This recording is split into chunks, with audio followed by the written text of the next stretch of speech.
Cendrillon. Il était une fois un gentilhomme qui épousa en secondes noces une femme la plus hautaine et la plus fière qu'on eût jamais vue. Elle avait 2 filles de son humeur et qui lui ressemblaient en toutes choses. Le mari avait de son côté une jeune fille, mais d'une douceur et d'une bonté sans exemple. Elle tenait cela de sa mère, qui était la meilleure personne du monde. Les noces ne furent pas plus tôt faites que la belle-mère fit éclater sa mauvaise humeur. Elle ne put souffrir les bonnes qualités de cette jeune enfant qui rendait ses filles encore plus haïssables. Elle la chargea des plus viles occupations de la maison. C'était elle qui nettoyait la vaisselle et les montées, qui frottait la chambre de madame et celle de mesdemoiselles ses filles. Elle couchait tout en haut de la maison dans un grenier sur une méchante paillasse, pendant que ses sœurs étaient dans des chambres parquetées où elles avaient des lits des plus à la mode et des miroirs où elles se voyaient depuis les pieds jusqu'à la tête. La pauvre fille souffrait tout avec patience et n'osait s'en plaindre à son père qui l'aurait grondée, parce que sa femme le gouvernait entièrement. Lorsqu'elle avait fait son ouvrage, elle s'allait mettre au coin de la cheminée et s'asseoir dans les cendres, ce qui faisait qu'on l'appelait communément dans le logis Cucendron. La cadette, qui n'était pas si malhonnête que son aînée, l'appelait Cendrillon. Cependant Cendrillon, avec ses méchants habits, ne laissait pas d'être 100 fois plus belle que ses sœurs, quoique vêtue très magnifiquement. Il arriva que le fils du roi donna un bal et qu'il en pria toutes les personnes de qualité. Nos 2 demoiselles en furent aussi priées, car elles faisaient grande figure dans le pays. Les voilà bien aises et bien occupées à choisir les habits et les coiffures qui leur siéraient le mieux. Nouvelle peine pour Cendrillon, car c'était elle qui repassait le linge de ses sœurs et qui gaudronnait leurs manchettes. On ne parlait que de la manière dont on s'habillerait. « Moi, dit l'aînée, je mettrai mon habit de velours rouge et ma garniture d'Angleterre. »« Moi, dit la cadette, je n'aurai que ma jupe ordinaire, mais en récompense, je mettrai mon manteau à fleurs d'or et ma barrière de diamants, qui n'est pas des plus indifférentes. » On envoya quérir la bonne coiffeuse pour dresser les cornettes à 2 rangs, et on fit acheter des mouches de la bonne faiseuse. Elles appelèrent Cendrillon pour lui demander son avis, car elle avait bon goût. Cendrillon les conseilla le mieux du monde, et s'offrit même à les coiffer, ce qu'elles voulurent bien. En les coiffant, elle lui disait « Cendrillon, serais-tu bien aise d'aller au bal ?»« Hélas, mademoiselle, vous vous moquez de moi. Ce n'est pas là ce qu'il me faut. »« Ah, tu as raison, on rirait bien si on voyait un Cucendron aller au bal. » Une autre que Cendrillon les aurait coiffées de travers, mais elle était bonne et elle les coiffa parfaitement bien. Elles furent près de 2 jours sans manger tant elles étaient transportées de joie. On rompit plus de 12 lacets à force de les serrer pour leur rendre la taille plus menue, et elles étaient toujours devant le miroir. Enfin leur jour arriva. On partit, et Cendrillon les suivit des yeux le plus longtemps qu'elle put. Lorsqu'elle ne les vit plus, elle se mit à pleurer. Sa marraine, qui la vit tout en pleurs, lui demanda ce qu'elle avait. « Je voudrais bien. » Elle pleurait si fort qu'elle ne put achever. Sa marraine, qui était fée, lui dit « Tu voudrais bien aller au bal, n'est-ce pas ?»« Hélas, oui, » dit Cendrillon en soupirant. « Eh bien, seras-tu bonne fille ?» dit sa marraine. « Je t'y ferai aller. » Elle la mena dans sa chambre et lui dit « Va dans le jardin et apporte-moi une citrouille. » Cendrillon alla aussitôt cueillir la plus belle qu'elle put trouver et la porta à sa marraine, ne pouvant deviner comment cette citrouille la pourrait faire aller au bal. Sa marraine la creusa, et n'ayant laissé que l'écorce, la frappa de sa baguette, et la citrouille fut aussitôt changée en un beau carrosse tout doré. Ensuite, elle alla regarder dans la souricière, où elle trouva 6 souris toutes en vie. Elle dit à Cendrillon de lever un peu la trappe de la souricière, et à chaque souris qui sortait, elle lui donnait un coup de sa baguette, et la souris était aussitôt changée en un beau cheval. ce qui fit un bel attelage de 6 chevaux d'un beau gris de souris pommelées. Comme elle était en peine de quoi elle ferait un cocher. « Je vais voir, dit Cendrillon, s'il n'y a pas quelques rats dans la ratière, nous en ferons un cocher. »« Tu as raison, dit sa marraine, va voir. » Cendrillon lui apporta la ratière où il y avait 3 gros rats. La fée en prit un d'entre les 3 à cause de sa maîtresse Barbe, et l'ayant touché, il fut changé en un gros cocher qui avait une des plus belles moustaches qu'on ait jamais vues. Ensuite elle lui dit « Va dans le jardin, tu y trouveras 6 lézards derrière l'arrosoir.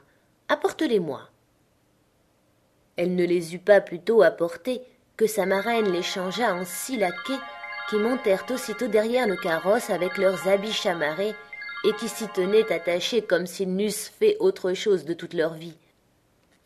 La fée dit alors à Cendrillon « Eh bien, voilà de quoi aller au bal.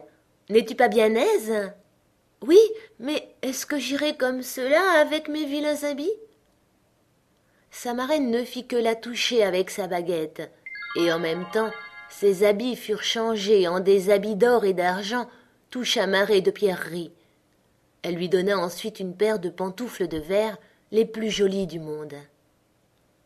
Quand elle fut ainsi parée, elle monta en carrosse.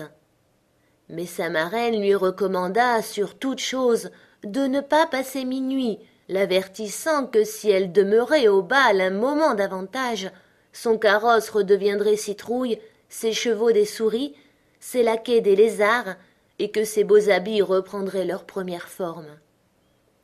Elle promit à sa marraine qu'elle ne manquerait pas de sortir du bal avant minuit. Elle part, ne se sentant pas de joie. Le fils du roi, qu'on alla avertir qu'il venait d'arriver une grande princesse qu'on ne connaissait point, courut la recevoir. Il lui donna la main à la descente du carrosse et la mena dans la salle où était la compagnie. Il se fit alors un grand silence. On cessa de danser, et les violons ne jouèrent plus, tant on était attentif à contempler les grandes beautés de cette inconnue. On n'entendait qu'un bruit confus. « Ah, qu'elle est belle !»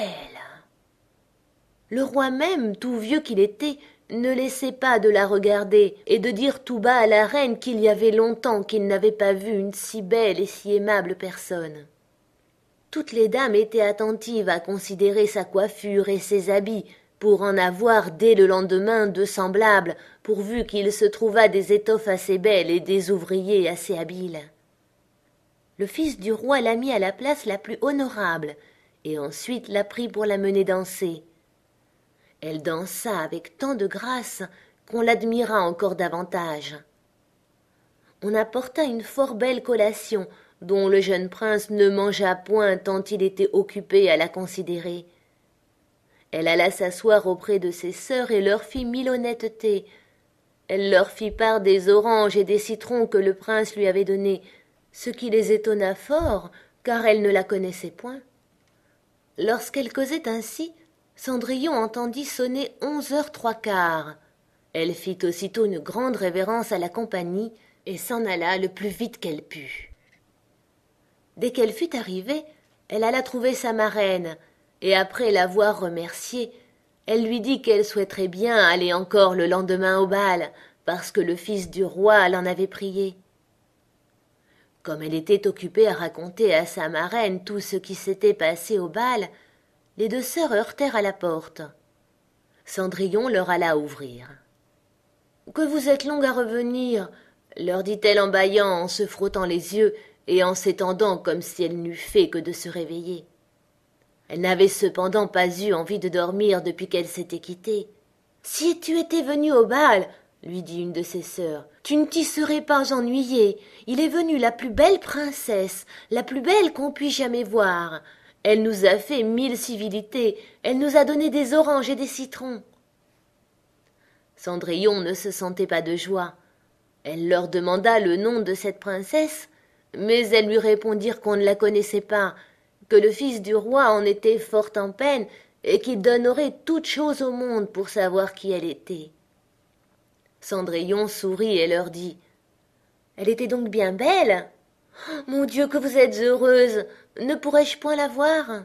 Hélas, mademoiselle Javotte, prêtez-moi votre habit jaune que vous mettez tous les jours. » Vraiment, dit mademoiselle Javotte, je suis de cet avis. Prêter son habit à un vilain Cucendron comme cela, il faudrait que je fusse bien folle.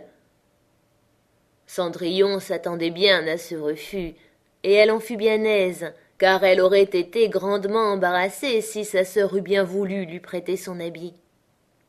Le lendemain, les deux sœurs furent au bal, et Cendrillon aussi, mais encore plus parée que la première fois. Le fils du roi fut toujours auprès d'elle, et ne cessa de lui conter des douceurs. La jeune demoiselle ne s'ennuyait point, et oublia ce que sa marraine lui avait recommandé, de sorte qu'elle entendit sonner le premier coup de minuit. Lorsqu'elle ne croyait point qu'il fût encore 11 heures, elle se leva et s'enfuit aussi légèrement qu'aurait fait une biche. Le prince la suivit, mais il ne put l'attraper. Elle laissa tomber une de ses pantoufles de verre que le prince ramassa bien soigneusement. Cendrillon arriva chez elle bien essoufflée, sans carrosse, sans laquais et avec ses méchants habits. Rien ne lui étant resté de sa magnificence qu'une de ses petites pantoufles, la pareille de celle qu'elle avait laissée tomber. On demanda aux gardes de la porte du palais s'ils n'avaient point vu sortir une princesse. Ils dirent qu'ils n'avaient vu sortir personne qu'une jeune fille fort mal vêtue et qui avait plus l'air d'une paysanne que d'une demoiselle. Quand les deux sœurs revinrent du bal, Cendrillon leur demanda si elles s'étaient encore bien diverties et si la belle dame y avait été. Elles lui dirent que oui, mais qu'elle s'était enfuie lorsque minuit avait sonné, et si promptement qu'elle avait laissé tomber une de ses petites pantoufles de verre, la plus jolie du monde, que le fils du roi l'avait ramassée, et qu'il n'avait fait que la regarder pendant tout le reste du bal, et qu'assurément il était fort amoureux de la belle personne à qui appartenait la petite pantoufle. Elles dirent vrai, car peu de jours après, le fils du roi fit publier, à son de trompe, qu'il épouserait celle dont le pied serait bien juste à la pantoufle. On commença à l'essayer aux princesses, ensuite aux duchesses et à toute la cour, mais inutilement.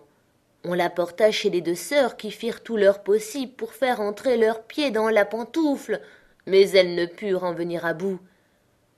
Cendrillon, qui les regardait et qui reconnut sa pantoufle, dit en riant: « Que je vois si elle ne me serait pas bonne !» Ses sœurs se mirent à rire et à se moquer d'elle. Le gentilhomme, qui faisait l'essai de la pantoufle, ayant regardé attentivement Cendrillon, et la trouvant fort belle, dit que cela était très juste et qu'il avait ordre de l'essayer à toutes les filles. Il fit asseoir Cendrillon, et approchant la pantoufle de son petit pied, il vit qu'il y entrait sans peine et qu'il y était juste comme de cire. L'étonnement des deux sœurs fut grand, mais plus grand encore quand Cendrillon tira de sa poche l'autre petite pantoufle qu'elle mit à son pied. Là-dessus arriva la marraine, qui, ayant donné un coup de baguette sur les habits de Cendrillon, les fit devenir encore plus magnifiques que tous les autres. Alors ces deux sœurs la reconnurent pour la belle personne qu'elles avaient vue au bal. Elles se jetèrent à ses pieds pour lui demander pardon de tous les mauvais traitements qu'elle lui avait fait souffrir.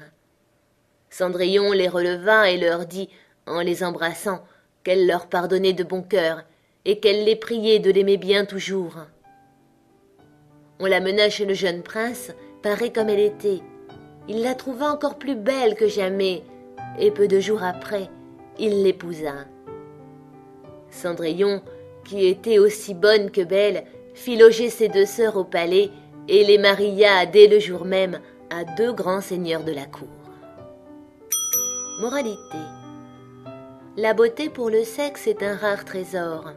De l'admirer, jamais on ne se lasse. Mais ce qu'on nomme bonne grâce est sans prix et vaut mieux encore. C'est ce qu'à Cendrillon fit avoir sa marraine, en l'adressant, en l'instruisant, tant et si bien qu'elle en fit une reine, car ainsi sur ce compte on va moralisant. Belle, ce dont vaut mieux que d'être bien coiffée. Pour engager un cœur, pour en venir à bout, la bonne grâce est le vrai don des fées. Sans elle, on ne peut rien. Avec elle, on peut tout. Autre moralité. C'est sans doute un grand avantage d'avoir de l'esprit, du courage, de la naissance, du bon sens et d'autres semblables talents qu'on reçoit du ciel en partage. Mais vous aurez beau les avoir, pour votre avancement ce seront choses vaines, si vous n'avez pour les faire valoir ou des parrains ou des marraines.